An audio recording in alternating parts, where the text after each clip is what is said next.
بسم الله الرحمن الرحیم. الحمد لله والصلاة والسلام على رسول الله و علی آله و اصحابه و من والاه. اما بعد با یک چند سوال ها جواب میگویم.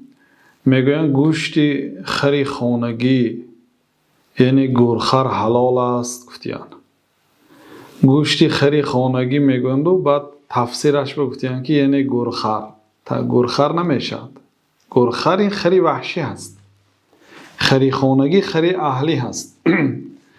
خری اهلی یعنی خری خانگی حرام است. جناب رسول الله صلی الله علیه و سلم چه خیلی که در صحیح بخاری ثابت است، ندا کننده خود را فرستانیدند از نام جناب رسول الله صلی الله علیه و سلم ندا کرد که ان الله و رسوله ینهیانکم عن لحوم الحمر الاهلیه فانها رجس. الله و رسول شما را نهی میکند، یعنی منع میکند از خوردن گوشت خری خانگی. فانها رجس، چون وی پلید است گفتند. پس دیگه ها چپه کرده شد و حالا که در دیگه ها گوشت ها می جوشید، قریب پخته بود. حدیث بخاری هست. و این چنین در دیگر روایت راوی حدیث ابن ابی اوفا هست، میگوید که اصابتنا مجاعتون لیالی خیبر، برای ما گرسنگی سخت آمد شبهای خیبر. فلما کان یوم خیبر، وقتی که روز خیبر بود، وقعنا فی الحمر الاهلیه، ما خرهای خانگی را یعنی ذبح کردیم. فانتحرناها، نحر کردیم یعنی گردنایش را بریدیم. فلما غلت القدور، وقتی که دیگه ها جوشید، قریب پختگی حالت بود که نادا منادی رسول الله صلی الله علیه وسلم، ندا کرد ندا کننده جناب رسول الله صلی الله علیه وسلم، اکفی القدور، دیگه ها را چپه کنید. فلا تطعموا من لحوم الحمر شیئا، یگان چیزی از گوشت خر نخورید. و این امر پیامبر صلی الله علیه وسلم به چپه کردن دیگه ها در حالتی که گوشت ها پختگی بود دلالت به نجاست بودن گوشت خری خانگی و حرام بودن آن میکند، به خلاف خری وحشی یعنی گورخر. خری وحشی حلال است، مباح است. الله اعلم. میگویند السلام علیکم، تکبیر اولا برابر امام گفتن در کار یا بعد امام؟ و علیکم السلام و رحمت الله و برکاته. تکبیر اولا را بعد امام گفته میشه. در صحیح بخاری و مسلم در حدیث انس آمده است که جناب رسول الله صلی الله علیه و سلم گفتند که انما جعل الامام لیؤتم به، امام گردانیده شد تا اینکه به وی اقتدا کرده شود. پیش نماز.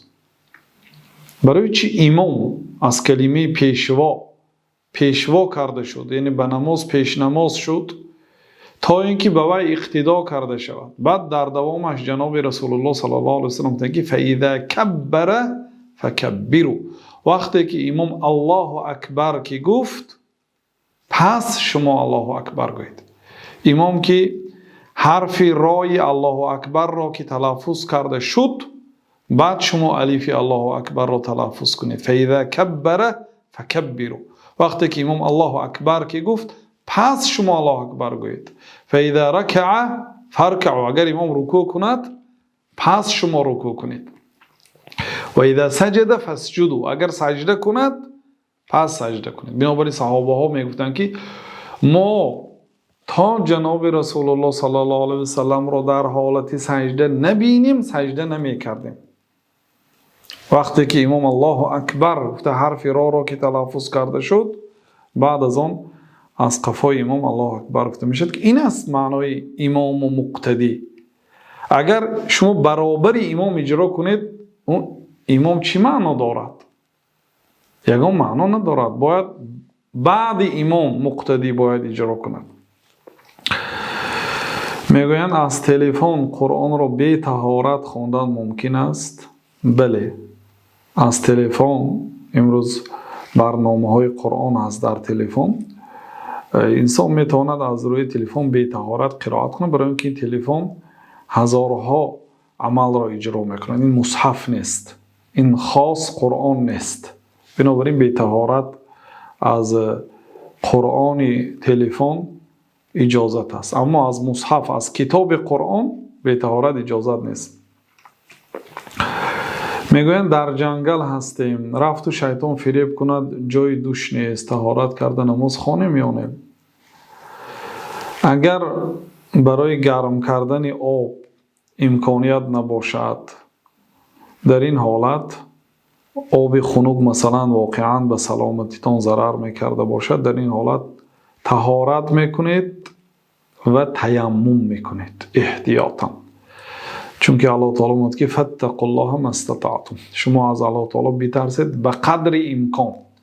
مادامی که امکان غسل کردن با آب خنک ندارید و آن به سلامتی شما ضرر میرساند و شما آبی گرم ندارید یا گرم برای گرم کردن چیزی ندارید، در این حالت تیمم میکنید، هم طهارت میکنید برای سبک کردن و هم تیمم میکنید. و این چون جناب رسول الله صلی الله علیه و سلم گفتند که اذا امرتکم بامر فاتوا منه ما استطعتم، اگر من شما رو به چیزی به کار امر کنم به قدر امکان اجرا کنید. گفتم پیامبر صلی الله علیه و سلم شخص جنوب رو به غسل امر کردند. اگر غسل کرده نتواند، یعنی به این طریقه که آب ندارد یا آب دارد و خنک است و آن به سلامتی ضرری جدی میرسانیده باشد، نمیتواند آن آب را استفاده برد، در این حالت طهارت میکند، طهارت کرده میتواند و تیمم میکند احتیاطا. و یه روایتی هم هست از عمرو بن العاص، میگن که وقتی که در سفر بودیم یک شب خنک برای من جنابت رسید، پس طهارت کردم و تیمم کردم و وقتی که بازگشتیم به رسول الله صلی الله علیه و سلم حادثه رو نقل کردم. گفتم که یا رسول الله من برای نفسم ترسیدم، یعنی از آب خنک، از غسل کردم با آب خنک ترسیدم و قول الله تعالی رو تعویل کردم که ولا تقتلوا انفسکم، الله تعالی میگه که خود را به مرگ یعنی به قتل نرسانید، یعنی سبب مرگ خود نشوید. و با آب خنک غسل کردن واقعا سبب مرگ شده بود، علل خصوص شخصی که سرش کفیده بود در یکی از جنگ ها. وقتی که از صحابه ها از دیگر همسفرهاش پرسید، آنها گفتن که ما یگان عذری نمیدانیم که تو تیمم کنی، تو باید غسل کنی. گفتن بعد با آب خنک غسل کرد و سرش کفیده بود، از سرش خون جاری میشد، هلاک شد، وفات کرد. وقتی که حادثه را به پیامبر صلی الله علیه و سلم نقل کردن، گفتن که قتلوه قتلهم الله، قتلوه قتلهم الله، قتلوه قتلهم الله، او را به قتل رسانیدن، الله آنها را به قتل رساند. کیها را؟ آنهایی که به علم فتوا دادن غسل کن گفتن. همین آدم هایی که به علم فتوا دادن همین بیچاره رو به قتل رساندن، الله آنها رو به قتل رساند. 3 مراتب دعای بد کردن در حق آنهایی که به علم گپ میزنن. بعد گفتن که انما شفاء العی السؤال، شفای نادانی سؤال است. نادانی را بیماری گفتن و شفایش سؤال. الا سألوه، برای چی نپرسیدن؟ نپرسیده جواب دادن. برای او کفایه بود که تیمم میکرد. گفتم وقتی که عمرو بن العاص این حادثه را به پیامبر صلی الله علیه و سلم نقل کرد، فتبسم النبی صلی الله علیه و سلم ولم یقل له شیئا، جناب رسول الله صلی الله علیه و سلم تبسم کردند به عمرو بن العاص و چیزی نگفتند و به اعاده نماز هم امر نکرد، نگفتند که نمازها تا از نو خوان، نگفتند. و این دلالت میکند که عذر او را پیامبر صلی الله علیه و سلم قبول کردن و این عذر شرعی هست. لیکن از وسوسه شیطان احتیاط شود، یعنی نشود که با این آب برای من ضرر دارد، گفته حالان که آبی که مثلا هوا گرم باشد و آب نه آنقدر خنک باشد و ضرر نداشته باشد، وسوسه شیطان نباشد که یعنی انسان نگاه کند. غالبی ظن میگوید، یعنی غالبی فکرش آن باشد که همین آب ضرر میرسانیده باشد، در این حالت بعد تیمم میکند. سوال دیگر میگن نام مهیمن درست است؟ نام مهیمن همین شکل نامگذاری کردنش نادرست است، برای آنکه این مهیمن نام الله سبحانه و تعالی است. چه خیلی که در سوره حشر الله سبحانه و تعالی میگه هو الله الذي لا اله الا هو الملك القدوس السلام المؤمن المهيمن العزيز الجبار المتكبر. المهيمن یکی از نامهای الله سبحانه و تعالی است. بنابراین در یکی از کتابهای مذهب حنفی از امام نووی نقل کرده. امام نووی مذهب شافعی هست. هیچ گپی ندارد که علمای مذهب حنفی در داخل کتاب مذهب حنفی از غیر مذهب، از علمای غیر مذهب نقل کنند. تمام کتاب ها از غیر مذهب نقل میکند. تمام کتاب های مذهب معتمد مذهب امام ابو حنیفه را خوانید. مبسوط سرخسی، فتح القدیر، اختیار هم حتی هدایه از مذهب غیر حنفی نقل میکنه در کتاباش. از جمله در این کتاب آمده است از امام نووی که التسمی بهذا الاسم ای ملک الاملاک و بما یختص به تعالی كالرحمن والقدوس والمهيمن والخالق و نحو حرام. نامگذاری کردن با ملک الاملاک یعنی شاه شاهها، شاهنشاه، ملک الملوک، ملک الاملاک، اینا نادرست است و آن نام هایی که خاص الله تعالی هست مانند رحمان، این صفت در دیگرها دیده نمیشه. قدوس و المهیمن، این چونین نام مهیمن گفتن، و الخالق آفرنده، سازنده و نحوها و مانند این نام هایی که خاص الله تعالی هست، با این نام ها نامگذاری کردن حرام است. چون که مهیمن معناش ناظر، نگهبان، در همه جا حاضر و ناظر و حافظی همه، از کارهای مخفی آگاه است، از همه کارهای مخفی آگاه است معنای مهیمن. بنابراین کودک رو مهیمن نام گذاشتن ممکن است، لیکن عبدالمهیمن اگر نام گذارد درست است، بنده مهیمن. میگویند داملا از بانک ها برای تعمیر خانه کردیت گرفتن از نظر اسلام اجازت است؟ نه فقط برای تعمیر خانه، به یگان کار از بانک ها کردیت گرفتن اجازت نیست. الله تعالی ربا رو حرام گردانید و احل الله البیع و حرم الربا. الله تعالی خرید و فروش رو حلال گردانید و ربا رو حرام گردانید. فمن جاءه موعظة من ربه فانتهى فله ما سلف و امره الى الله. کدام آدمی که وقتی که درباره ربا وعظ شنید دانست که ربا حرام است و بازگشت کرد، توبه کرد، و امره الى الله، امر او به سوی الله است. اگر در توبهش صادق باشه الله تعالی توبه او را میپذیرد. و من عاد فاولئک اصحاب النار، کسی که بازگشت به ربا کند، باز ربا خوری کند یا ربا گیری کند، اینها مردم دوزخ هستند، اهل دوزخ هستند. هم فیها خالدون، آنها در دوزخ جاویدانی می ایستند. یعنی این بسیار وعید سخت است. و ربا خوری یکی از 7 گناه های کبیره ترین است، بسیار گناه عظیم است. عبدالله ابن مسعود رضی الله عنه گفتند که ان رسول الله صلی الله علیه وسلم لعن آکل الربا و موکله و شاهدیه و کاتبه. این حدیث در صحیح مسلم است و این لفظ ابن ماجه است در سننش.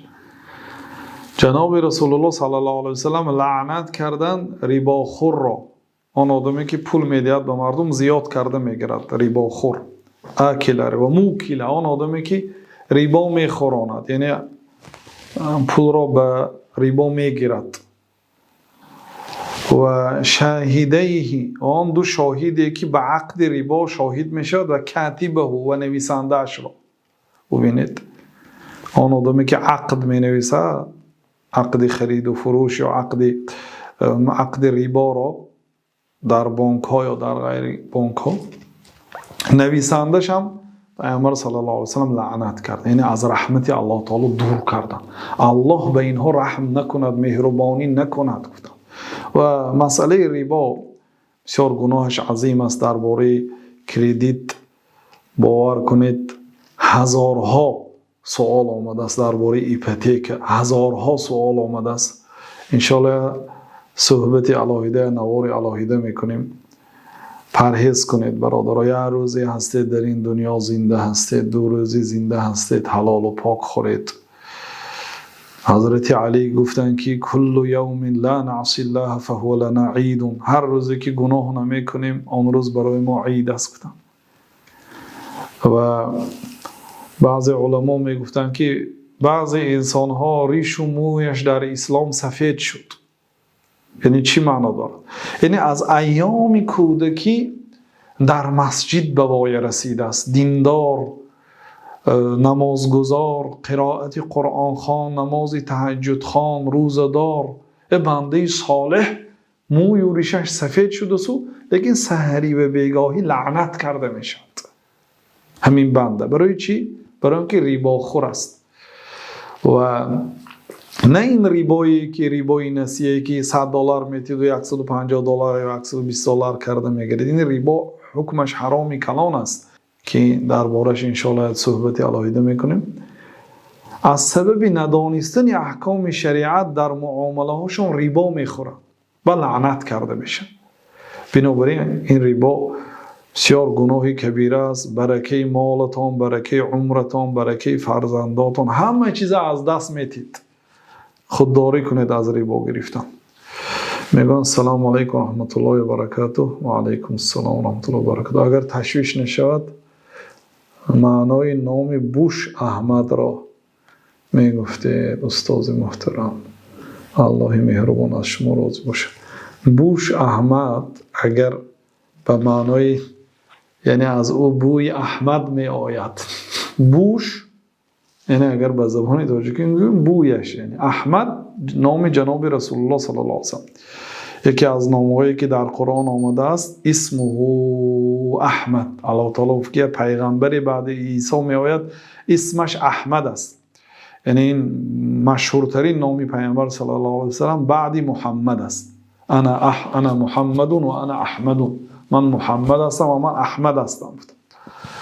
احمد نامشان. اگر بوش احمد نماند این خیلی اضافگی به پیش و قفای نامها، چیزای اضافگی خان و جان و بیک و این چیزا رو نماند. احمد نام زیبا است، نام جناب رسول الله. بوشش گران پرتاید. بعد گفتیم که الله مهربان از شما راضی باشه، از شما هم راضی باشه.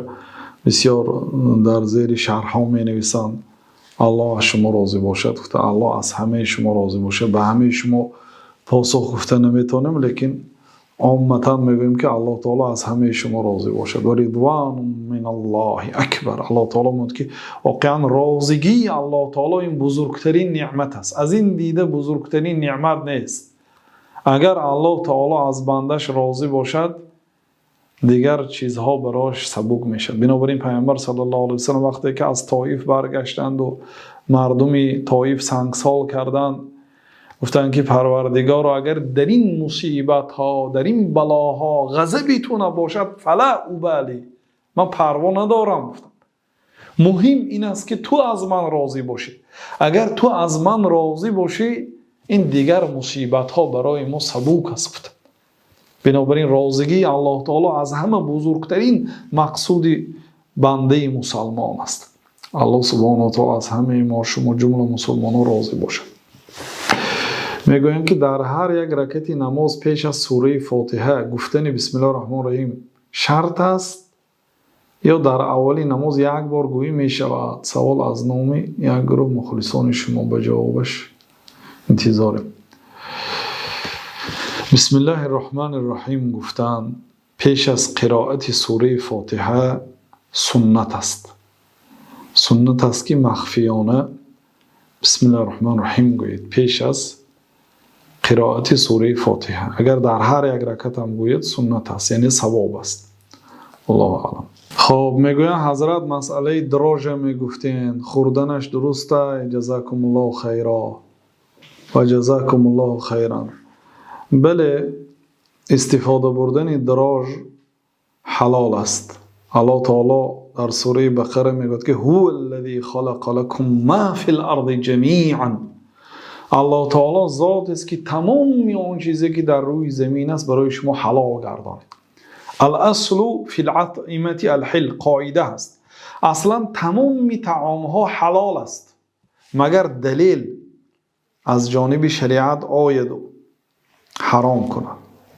دلیلی باشد که از قرآن یا از سنت دراج را حرام گوید یا وصف دراج به وصف آن حدیث هایی که پیامبر صلی الله علیه وسلم چیزهای حرام را بیان کردن به آنها داخل شود. و تا جایی که میدانیم یگان دلیل نیست برای حرام بودن دراج، بنابراین استفاده آن اجازت است. میگن السلام علیکم، سوال من چنین است: اگر 20,000 بار داشته باشد و 20,000 قرض، در این مورد زکات میدهد یا نه؟ در این مورد زکات نمیدهد. 20,000 بار دارد لیکن 20,000 قرض دارد، یعنی هیچ چیزی ندارد، زکات واجب نیست. میگن سلام علیکم دوملا، یک سوال داشتم. علیکم السلام و رحمت الله و برکاته. مادرم دعای صلات ناریه 4444 مراتبه میخواند. این صلوات از پیغمبر است یا نه؟ ممکن این را خواندن مشکل کشا میگویند. این صلوات از پیامبر صلی الله علیه وسلم نیست.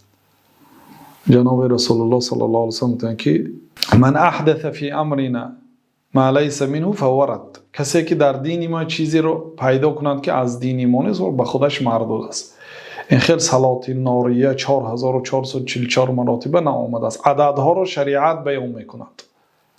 مثلا حدیث هایی که 33 بار سبحان الله، 33 بار الحمدلله، 33 بار الله اکبر یا مراتب کلمه توحید آمده است، دلیل دارد.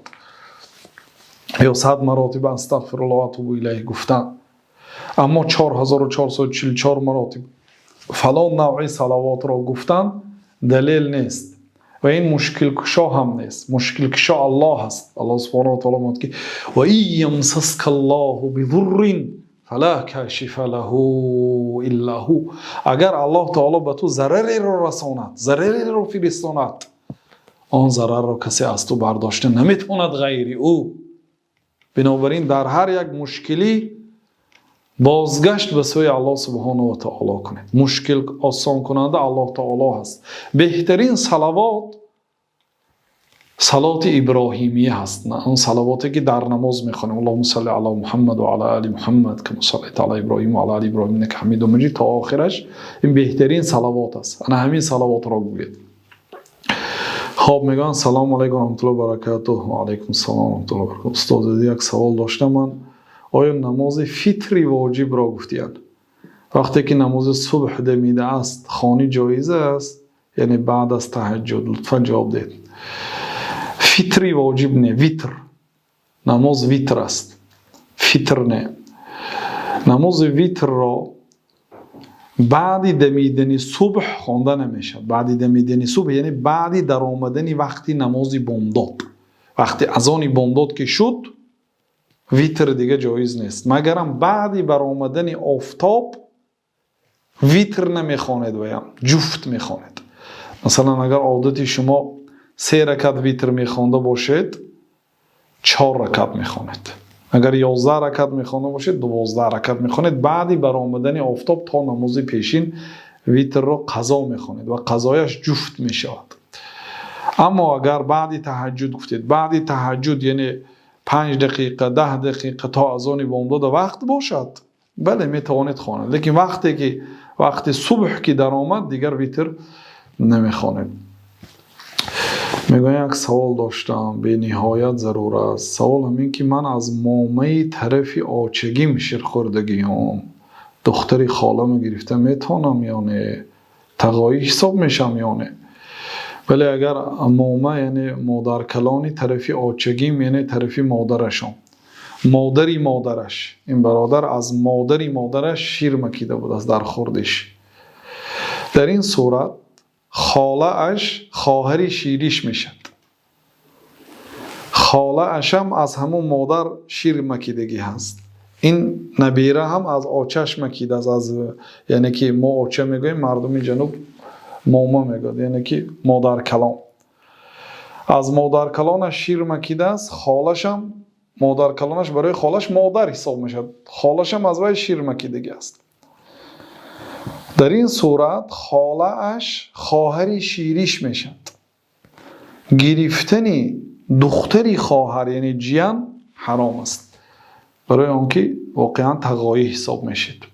بنابراین نگیرید جن خود را. خب میگم بی طهارت تسبیح زدن ممکنه؟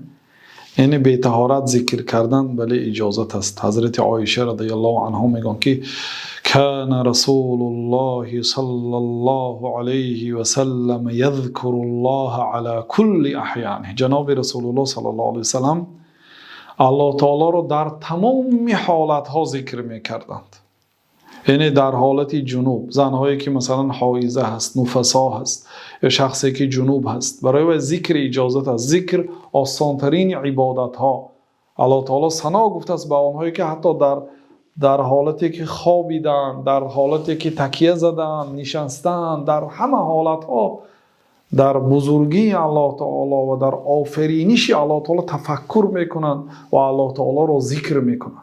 بنابراین ذکر همیشه اجازت است. بله در حالت طهارت اجر و ثوابش بزرگتر است، ولی به غیر طهارت هم میشه. لیکن قرآن قرائت کرده نمیشه. استاد ثواب ممکنه؟ فرمایید. استاد دوباره اون پیشنهاد شده از منگولیا روسیه دوباره دیگه 150,000 پوست پوست کار شدگی هر چی علاوه شده در سرتیفیکاتش پوستی خوب هم در ترکیبش داره. ما اون را خواندیم پوستی خوب بودنشه خرید فروش مانعگی کرده. از نقطه نظر اسلام فروختنش درست نیست با فیلم نه؟ بله قول صحیح در مسئله خوک اگرچه دباغت داده شده باشد هم پوستش، یعنی کار کرده خشک کرده، آش دادگی میگن. آش دادگی به معنای یعنی که تازه کرده طاهر کرده شده باشدم. بنابر ظاهر این حدیث کل اهاب دوبیغه فقط طهوره. هر یک پوستی که دباغت داده شده است، یعنی خشک کرده کار کرده شده است، فقط طهوره، در حقیقت طاهر شده است. ظاهر این حدیث تمام پوست ها را در بر میگیرد. لیکن مثلا در مذهب امام ابو حنیفه رحمت الله علیه مخصوصا گوشت پوست خوک را اگرچه دباغت داده شودم حرمتش باقی میماند گفتن. بنابراین احتیاطاً یعنی با پوست خوک تجارت نکردن بهتر است. والله اعلم. تشکر. سلامت باش. استاد بعد من نروم مزرشم که انیق میگفتم مرا چی؟ مقصد که او مرا با تکلیف کنه، مقصد بند بیو خود پیشمون اکنون اصلا مثلا پولی که طرف دیگر میبیارد پولش مثلا حرام یا حلال است، آمده از شما نان فروخت سادید و آمده از شما یا آدم نان میخرد. مثلا یهود الله تعالی لعنت کرد در قرآن و گفت که آنها ریباخور هستند. یکی از صفتهای یهود ریباخور. الله تعالی و باکلهم الربا، الله تعالی آنها را لعنت کرد به سبب آنکه آنها ریباخور هستند. یکی از سببهاش و قولهم علی مریم بهتانا عظیما، و یکی از سببهای لعنت شدنشون در حق مریم پاک سخنی بد گفتن. مریم زیناکار گفتن، نعوذ بالله. مریم پاک از گناه. یکی از 7 گناهایی که بیرون یک زنی مسلمانی پاک دامن تهمتی به زنا کردن است. به سبب همین گناه ها لعنت شد گفت یهودا را. از جمله همین گناه ها ریبا خوردن آنها. لیکن با وجود همین پیامبر صلی الله علیه و سلم رفته با یهودا تجارت کردن، از آنها قرض گرفتن. یعنی شما یک چی فروخته ایستادید، یک یهودی ریباخور آمده از شما چیز خرید، اجازت از فروختنتان. فقط اگر دانید که چیزی شما رو به گناه استفاده می برده باشد، در این حالت حرام است. چخیلی که پیامبر صلی الله علیه و سلم از فروختن انگور به شخصی که از وی خمر آماده میکند، عرق آماده میکند منع کرده. گفتن که انگور رو نفروش برای این خیالدان. اگر دانید که از انگور شما عرق آماده میکروشد نمیفروشید. مثلا سپیرت زواد آمد یا عرق زواد آمد، اصلا سپیرت خودش حرام نیست. سپیرت به کارهای حلال استفاده میبرند، لیکن مخصوص برای عرق استفاده میبرده باشد باید کمک نکنید. یعنی که آمده از شما خانه خرد با پول ریبا، یک شخص ریبا خور فروختنتان اصلا اجازت است. در همین قدر کفایتی میکنیم. الله اعلم و صلی الله وسلم علی نبینا محمد و علی آله و صحبه اجمعین.